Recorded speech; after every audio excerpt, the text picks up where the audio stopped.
Hello everyone, welcome back to Fulgurant Gaming's Let's Play of The Legend of Zelda Ocarina of Time. Now I have noticed a new burn-in on my TV right in the smack dab center of the screen. It's ridiculous. I can't believe this. I gotta stop leaving this game on the pause menu apparently because apparently the greens in this game really make my TV unhappy.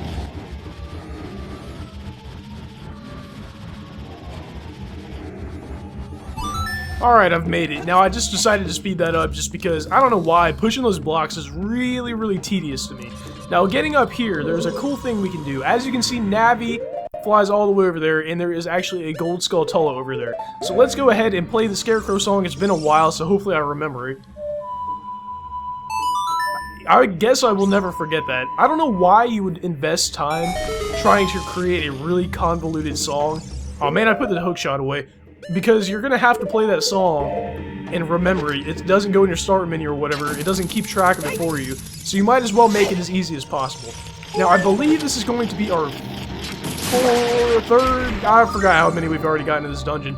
There are 5, just like all of the other dungeons. Now, this is actually... What I'm standing on top of is actually the cage that I was talking about in the last episode, where I believe if you fall in that hole, you go in right there somehow. Alright, anytime I hear people walking outside, I just decide to, you know, cut it out a little bit. You guys don't need to hear that. What might be unavoidable, though, is the sounds of eating in the background, because Resident Joe is having a bit of dinner at the moment. My pork and beans, guys. Yeah, he's eating his pork and beans. But anyway, to get the ship started, you actually have to play... how many times am I going to mess this song up? It can't be... There we go. I don't know what it is about that C-stick. It just, if you, like I keep saying, if you don't push it in the exact right direction. HD PVR failure, what an awesome turn of events here. That's never happened before.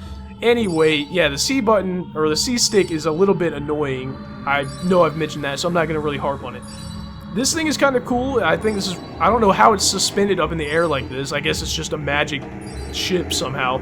And what's weirder is the fact that Zelda's Lullaby actually makes it start. I'm not sure why would the royal family have an association with such like a satanic dungeon. And that Stalfos just jumped ship, literally jumped off the ship. I don't know why he decided to do that, but...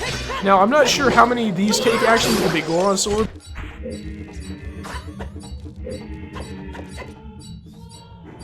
Alright, I had to speed that up and cut. I'm not sure exactly how I'm going to edit that. If I had jumped off there, I think there would have been hell to pay. But anyway, I just decided to speed all that up because, like I said, might as well get all of the distractions out of the actual recording. Here we can actually shoot. Apparently the ship is sinking. Let's turn around and watch it go. Right down. I don't know where that thing went. And like I said, I don't even know how it was being held up in the first place. But you can actually shoot the bomb flowers over there and make the statue fall down. Like so. I'm not sure what sound effect that makes, I haven't heard that in a while, but anyway, you can do that, and you actually have to, I think. I should have tried, I hope they grew back, because I want to try and use the hook shot on it. Okay, they did grow back. Let me go ahead and try and use the long shot on it to see if that would work if you didn't have any arrows. If not, I bet you this has arrows in it.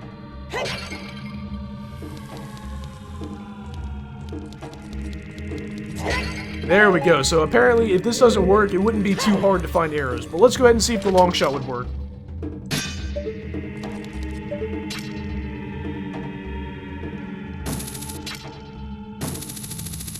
So, I've since found out that the long shot does not work on those. Now, the boss door is kind of like through there, but there are 2 problems. We don't have a key to get through that door, and the other problem is that we don't have a boss key. And as you guys know, in every adult dungeon, you have to have a boss key. This room is not as hard as it looks, but it does look pretty... Actually, you know what? It looks pretty easy, but if you use the lens of truth, there are walls all over the place.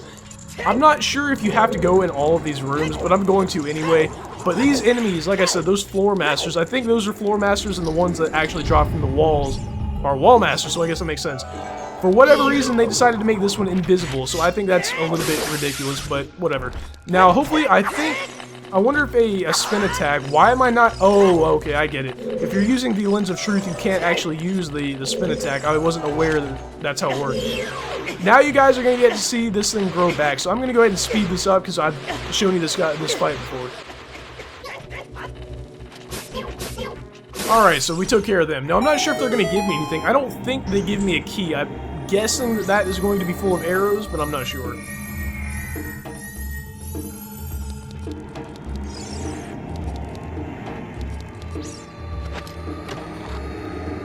And, oh, apparently there is a key in there, so we could just go to the boss room if we wanted, but we do need to get the boss key first. So let me go ahead and make my way over here.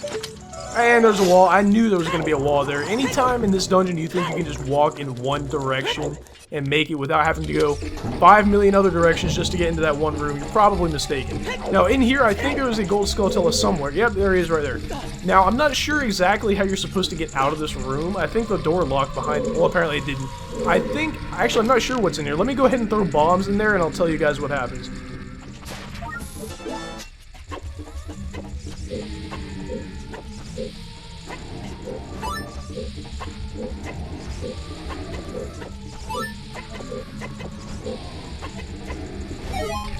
Oh, I was about to say, apparently that did absolutely nothing, but apparently what it does is make rupees fall out of the sky. I'm not sure if I've ever actually done that, but it's not that many rupees. I didn't actually count them or get all of them because my rupee wallet is full, but I'm guessing that was probably around 50 because there was 2.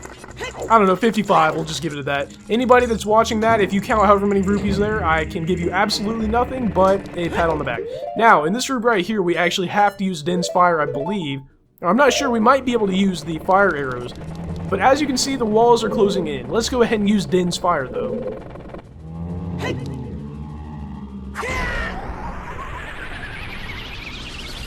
Luckily, Din's Fire actually burns those, you know, walls that are closing in on us. What is this? Oh man, that's a re-dead. I thought that was like a piece of shrapnel from the wall. I thought that was... He almost got me. So, here is the boss key. Now we have everything that we need, pretty much, to get through to defeat the dungeon, really. Let me go ahead and check and make sure I got all the Gold Skulltulas. I knew I forgot one of them. Alright guys, I'm not sure exactly where I missed a Gold Skulltula. I thought I got all 5, but I guess I miscounted or I just forgot one or something. I will come back into this dungeon after I have completed it and get whichever one I missed. Because as I think I've told you, there is nothing that you can miss. So it's not like, you know, I'm completely screwed now. Except I did, because I just completely fell in that pit. Now, I think the next boss is one of the easiest. What am I doing? You can just jump straight from that one right there to this one over here, and it makes it way easier. You don't have to worry about falling down. And a couple of those jumps right there, they didn't even show the animation with the boots. This boss, his name is pretty funny, Bongo Bongo, and I guess you might think of it, he plays a drum. And the battlefield for this boss is actually a drum. So that's kind of unique, I guess. He is actually one of the easier bosses if you can get the power crouch stab to work with the big Oron sword. All you have to do is shoot each hand with an arrow, and then shoot him in the eye with an arrow, and then power crouch stab a couple of times and he's done. It takes literally 10 seconds.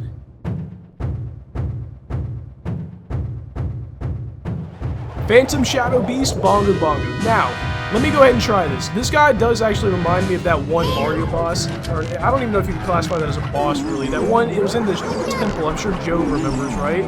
Yes. Alright, so now let's go ahead and shoot him. Oh, no. Okay, good.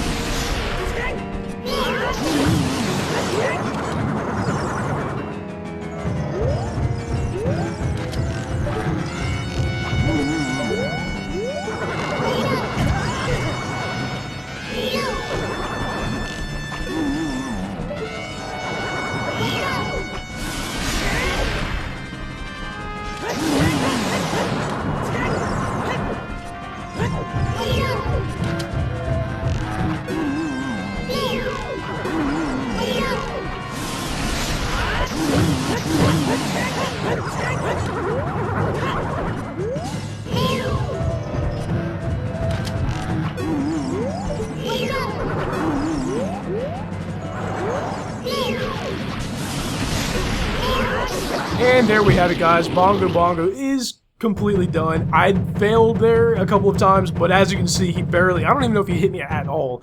I didn't get the actual speed running down, but as you can see, it's pretty easy. Now, I believe that we're going to be going back to the Chamber of the Sages, but first we need to pick up his heart container, and I think that we will only need 2 more after we pick that one up. And I don't think we got any heart pieces in this dungeon. Now that I think about it, I'm not sure if there are even any heart pieces in dungeons, now that I looking back, I don't think there actually are. Except for the one at the end, obviously. Now, let's go ahead and pick this one up. Luckily, this actually will heal our, our health here all the way up. Not that big of a deal, but I get kind of nervous when my life gets low.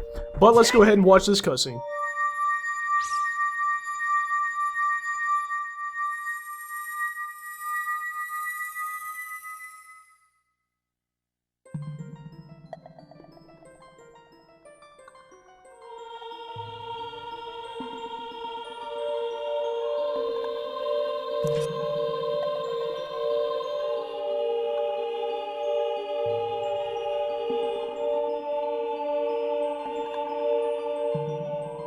The boy with the noble Zelda's ocarina. As I expected, you have come. I am Impa, one of the Sheikah. I am Princess Zelda's caretaker, and I am also the sage who guards the Shadow Temple.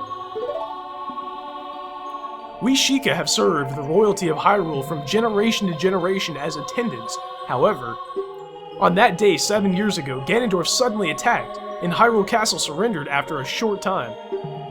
Ganondorf's target was one of the keys to the Sacred Realm, the hidden treasure of the royal family, the Ocarina of Time. My duty bound me to take Zelda out of Ganondorf's reach. When last I saw you, as we made our escape from the castle, you were just a lad. Now I see that you have become a fine hero. There's nothing to worry about. The princess is safe now. Soon, you'll meet Princess Zelda face to face, and she will explain everything. That is when we, the 6 Wise Ones, otherwise known as Sages, I think Wise Ones taking it a little bit far, will seal up the evil king and return peace to Hyrule. I have to stay here. You go to Princess Zelda's side and protect her on my behalf. Now I put my power, which should be helpful to you, into this medallion.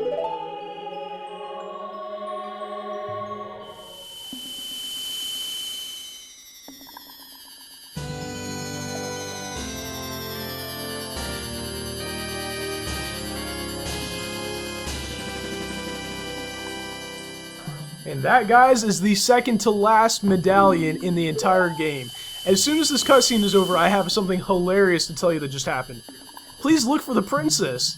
Isn't she her caretaker? Shouldn't she know where she is at all times? I guess the fact that she's a sage completely exempts her from her job.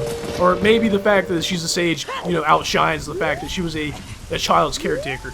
Anyway, before I end this episode, Joe actually left his soap in the shower yesterday. I'm so pissed off right now. I'm gonna have to shower with hand soap. Damn! I can't believe you lost your soap on the first day of college. Forget it. Alright, so if these past 2 episodes were a little different to you guys, that is because it is just, I can't really protect the recordings, I guess, from the people outside, but I think they'll be fine. So I want to thank you guys for watching this episode of Let's Play The Legend of Zelda Ocarina of Time. In the next episode, I believe we are going to get that last Gold Skulltula that I forgot, and I will continue with the game and maybe even get to the Spirit Temple. Thank you for watching. See you guys next time.